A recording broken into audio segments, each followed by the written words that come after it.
j'espère que vous allez bien. Avant de commencer cet épisode, j'aimerais faire un trigger warning à toutes les personnes qui se sentent mal à l'aise à l'idée de parler des addictions. Si vous vous sentez trop fragile pour écouter mon témoignage, il n'y a aucun souci. Vous pouvez passer cet épisode, je ne vous en voudrais pas. On se retrouvera alors la semaine prochaine. Prenez soin de vous. Vous l'avez compris, dans cet épisode, je vais vous parler de mes expériences en termes d'addiction. Mais pas n'importe quelle addiction. L'addiction médicamenteuse, au tramadol. Et je vais vous raconter comment je m'en suis sortie. Le tramadol n'est pas si connu que ça, en vérité. Pour en avoir parlé avec des amis, peu de gens connaissent son existence. Pourtant, c'est un médicament assez répandu dans le milieu hospitalier, puisque lorsqu'on est admis aux urgences, c'est la plupart du temps l'antidouleur qu'on donne lorsqu'on doit attendre d'avoir des soins. Le tramadol fait partie des opioïdes, qui soulagent des douleurs lorsque les antalgiques classiques tels que le paracétamol ne fonctionnent pas ou lorsque le paracétamol n'est pas assez puissant. Ces médicaments ne sont pas en libre service, puisque pour s'en procurer, il faut obligatoirement une prescription et un suivi médical. Je vous raconterai plus en détail par la suite comment et pourquoi j'ai consommé quotidiennement du tramadol, et ce pendant des années. C'est un sujet dont je souhaitais vous parler depuis la création de ce podcast. Selon moi, c'est un sujet qui a toute son importance, car ça peut toucher tout le monde, quel que soit le genre, quelle que soit la tranche d'âge. Toutefois, des études scientifiques montrent que les femmes seraient plus exposées à des effets d'addiction en consommant ce type de médicaments, bien plus que les hommes. Et les statistiques montrent que les personnes âgées sont les plus grands consommateurs d'opioïdes, puisqu'ils sont fortement impactés par des douleurs chroniques, et donc on leur prescrirait plus facilement ce type de médicaments pour lutter contre la douleur. Pourtant, ce n'est pas sans danger. On le sait, ces dernières années, les chiffres ont démontré qu'il y a une forte augmentation d'hospitalisation pour overdose accidentelle, puisque la prise de ce médicament est bien souvent détournée de leur fonction principale. À première vue, lorsque l'on prescrit un médicament à base d'opioïdes, c'est pour une courte durée et toujours en espaçant les doses pour justement ne pas créer cet effet d'addiction et de manque. Cependant, après un certain laps de temps, le corps s'habitue à la prise de ce médicament et l'effet du début se dissipe de plus en plus. De ce fait, certaines personnes choisissent d'augmenter les doses pour ressentir à nouveau cet effet de bien-être qu'ils ne ressentent plus. Mais encore une fois, ce n'est pas sans danger. Des études montrent que plus on augmente les doses, plus notre corps va en demander toujours plus.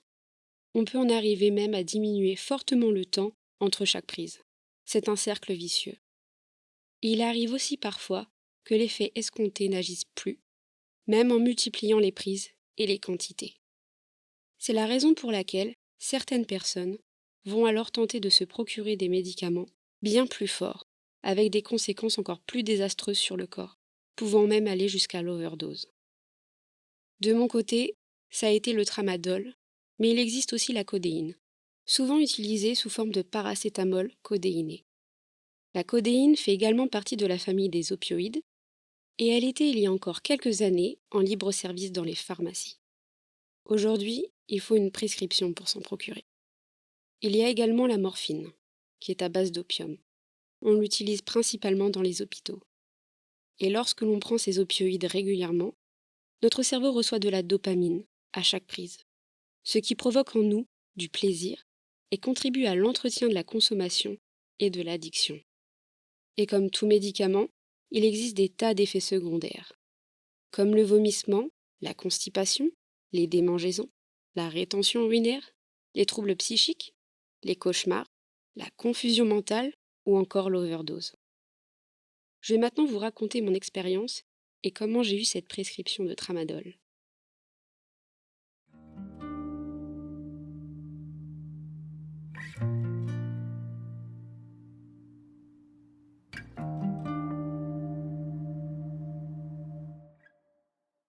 Pour commencer, il faut savoir que j'ai pendant longtemps eu de gros problèmes de dos. Ça a commencé au collège, en classe de troisième. Je pense que la génétique qu'on m'a transmise y est pour quelque chose, puisque mon père a lui aussi eu de gros problèmes de dos toute sa vie. Au collège, on avait des tas de livres à transporter. Mon sac pesait 1 tonne, alors que j'étais toute petite. Je savais de par ma santé fragile qu'il fallait que je fasse attention. C'est pourquoi j'ai toujours eu des cartables à roulettes, même si ça faisait très enfantin. Ça me permettait d'avoir moins de charges à porter. Mais comme tout adolescent, au bout d'un moment, tu évolues et tu n'as plus envie d'être associé à l'image d'un enfant. Donc j'ai fini par avoir un sac à dos, comme tout le monde. Et c'est en fin de troisième qu'un matin je me suis bloqué le dos, pour la toute première fois, en voulant enfiler une paire de chaussettes. Dit comme ça sonne assez comique comme situation. Et pourtant, je peux vous le dire, j'en ai vraiment souffert. J'en pleurais tellement ça me faisait mal. J'étais dans l'incapacité de bouger. Il m'aura fallu beaucoup de séances chez l'ostéo pour me remettre d'aplomb. À la suite de ça, j'ai fait des examens et on a découvert que j'avais un début de scoliose. J'ai d'ailleurs eu beaucoup de remarques de la part de mes profs de sport, car j'avais pas mal de dispenses liées à mes problèmes de dos. Et comme j'en parlais dans mon épisode sur le handicap invisible, ça ne se voyait pas. Donc on se permettait de remettre en question mon niveau de douleur en me faisant des remarques, tout en sachant ce que j'avais. Et c'est quelque chose qui m'a beaucoup énervée. Malheureusement, je ne pouvais pas y faire grand-chose à cet âge. Les années ont passé et j'ai fini par avoir de nouveaux problèmes de dos à l'âge adulte. Ils se sont répétés sur une année entière. Je me suis de nouveau bloqué le dos, mais cette fois-ci la douleur était bien plus intense. J'ai mis énormément de temps avant de m'en remettre. Puis des mois plus tard, j'ai commencé à avoir des insomnies de plus en plus régulières.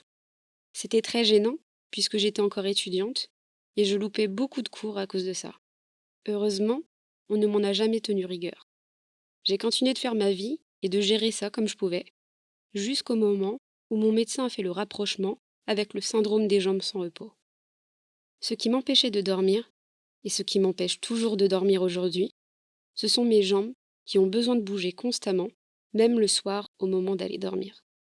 J'ai énormément de difficultés à trouver une position où je me sens bien. J'ai rarement, pour ne pas dire jamais, l'impression d'être détendue. Mes jambes sont constamment crispées. Je me réveille souvent avec des courbatures au mollet le matin. Et c'est en racontant tout ça et en remplissant un questionnaire qu'on m'a diagnostiqué comme ayant le syndrome des jambes sans repos. J'ai ensuite été consulter un neurologue qui m'a fait des tests pour savoir d'où ça venait. Et c'est là que j'ai compris qu'à cause de tous ces problèmes de dos à répétition, j'avais perdu une part de mes connexions nerveuses au niveau des jambes. Il m'a demandé de plier et de bouger les orteils. J'en étais incapable. Je m'en suis voulu de ça, car j'aurais pu le constater par moi-même. Mais non. En soi, je sais que je n'y suis pour rien, et que ce n'est pas si grave que ça de ne pas l'avoir constaté par moi-même. Mais je m'en voulais de ne pas avoir pris le temps d'écouter mon corps. À la suite de ce rendez-vous, on m'a donné une ordonnance pour traiter la douleur occasionnellement. C'est-à-dire que dès lors que je ressentais une douleur le soir, je pouvais prendre un comprimé de tramadol. Lorsque je prenais ce comprimé, j'attendais 1 heure ou 2 pour qu'il fasse effet, le temps que mes muscles se détendent, et là je pouvais m'endormir tranquillement. J'avais vraiment cette sensation d'être apaisée. Le souci, c'est que j'avais constamment mal le soir. Au début, je le prenais qu'une seule fois par semaine. Et puis ça a été 1 jour sur 2. Mais passé quelques mois, mon corps s'était habitué à la dose minimale prescrite. Et j'ai commencé à ne plus faire la distinction entre la douleur et la sensation de manque. Je prenais la dose qu'on m'avait prescrite, et je n'ai jamais augmenté fortement la dose, heureusement. Cependant, j'ai continué ce processus-là de prendre un tramadol avant d'aller me coucher, et donc mon corps a vite assimilé le fait que si je n'avais pas le tramadol, alors je ne pouvais pas dormir. Vous vous souvenez des insomnies dont je vous parlais tout à l'heure? Eh bien, elles ont continué, de manière récurrente. J'en faisais une tous les mois, et puis c'est allé par moments jusqu'à 2 par semaine. J'en ai donc parlé à mon médecin, puisque les douleurs sont devenues plus fortes suite à la fatigue chronique, et c'est là qu'on m'a donné l'autorisation de prendre un 2e comprimé quand ça n'allait vraiment pas. J'ai dû le faire en tout 3 ou 4 fois, parce que j'ai vite été consciente des risques que ce médicament pouvait avoir sur mon corps. J'ai fait mes propres recherches, j'ai regardé pas mal de témoignages, et ça m'a aidé à ne pas aller plus loin dans le dosage. Mais je sais que malheureusement, ce n'est pas le cas pour tous. J'ai décidé d'arrêter du jour au lendemain, car je savais qu'un jour ou l'autre, j'allais devoir arrêter. Je savais les répercussions que ça avait et les répercussions que ça pouvait avoir davantage sur ma santé. Je savais que le moment venu, je réussirais à stopper net. J'ai mis des mois entre le moment où j'ai pris la décision d'arrêter et le moment où je l'ai vraiment fait. J'avais peur de ressentir davantage la douleur en arrêtant le tramadol. Le fait d'avoir des symptômes liés au manque ne m'inquiétait pas plus que ça. Je savais qu'en prenant ce médicament quotidiennement pendant des années, ça avait fini par changer le fonctionnement de mon corps. Et donc je savais que certaines douleurs allaient revenir et d'autres apparaître. Je savais que sans le tramadol, ça allait être difficile de les gérer ces douleurs. Mais je n'avais pas le choix.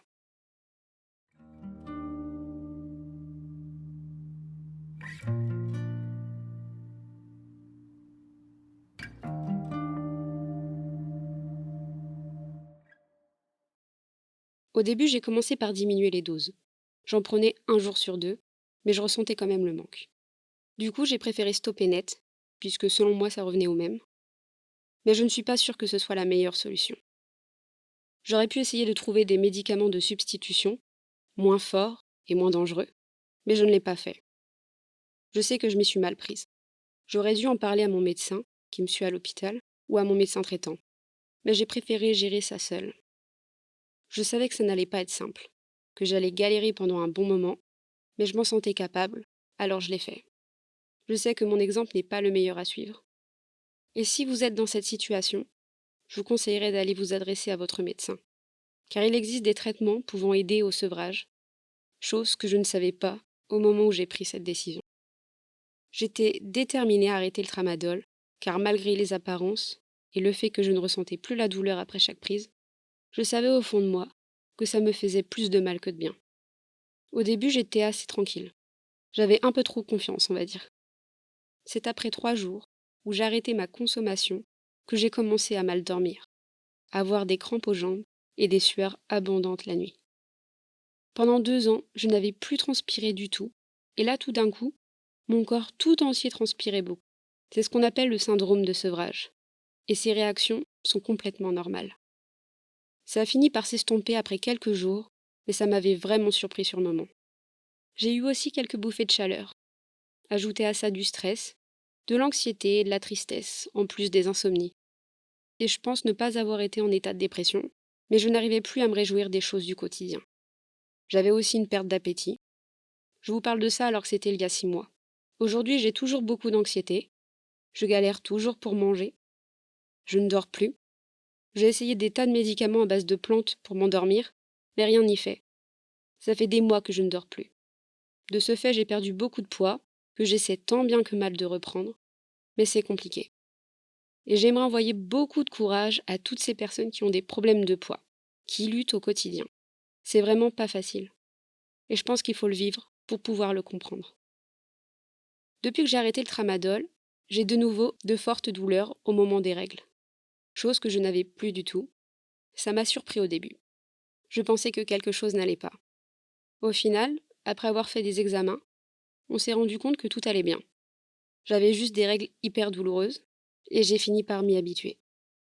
6 mois après, je suis contente de pouvoir vous dire que je ne suis plus en manque. Je ne ressens pas le besoin d'en reprendre. Lorsque j'ai une douleur assez intense, je prends systématiquement un paracétamol et ça finit par passer. Pourtant, je ne sais pas où j'en serai dans 6 mois, même dans un an. En tout cas, depuis que j'ai arrêté, j'en ai jamais repris. Il doit me rester quelques boîtes dans un de mes tiroirs, et pourtant, ça ne me tente pas du tout. Il y a eu des moments assez difficiles, où j'ai accumulé énormément de fatigue et de douleur dans le corps. À cet instant, j'aurais très bien pu en reprendre, juste une fois, pour m'apaiser sur le moment, mais je ne l'ai jamais fait, car je savais les répercussions que ça aurait pu avoir sur mon corps. Je ne peux pas dire que je n'y ai jamais pensé. Ça serait vous mentir. J'y ai pensé, mais je n'ai jamais eu envie de le faire. J'ai préféré me dire que je n'avais pas vécu tout ça pour rien, que même si parfois j'ai encore mal, c'est mieux d'avoir mal que de prendre ce médicament et de détruire mon corps. Ce n'est pas facile, mais on arrive à s'en sortir. Je vous parle de mon cas, qui n'est rien comparé à toutes ces personnes qui peuvent multiplier les doses par 10. J'ai toujours respecté les doses prescrites. Rares sont les fois où j'ai pu doubler la dose, car les douleurs étaient trop fortes. En soi, ça reste une addiction, puisque ça a eu un fort impact sur mon corps. Et dès lors que j'oubliais la prise du soir, d'une heure ou deux, je ressentais tout de suite le manque, à tel point que je ne pouvais plus endormir de la nuit. C'était quelque chose. Et je suis bien contente de m'être libérée de ça, même si je sais que ce combat est différent pour tous, et je ne peux pas parler au nom de tous. Chaque personne vit et gère son addiction différemment. On ne peut pas se comparer les uns les autres, et il ne faut surtout pas le faire. Quand on parle d'addiction, on ne pense pas que ça peut nous arriver, surtout lorsqu'il s'agit d'un médicament. Les médicaments, on en connaît beaucoup. Pourtant, les effets des opioïdes et des opiacés sont bien plus grands qu'un simple Doliprane. Et pourtant, on a tendance à les utiliser de la même manière.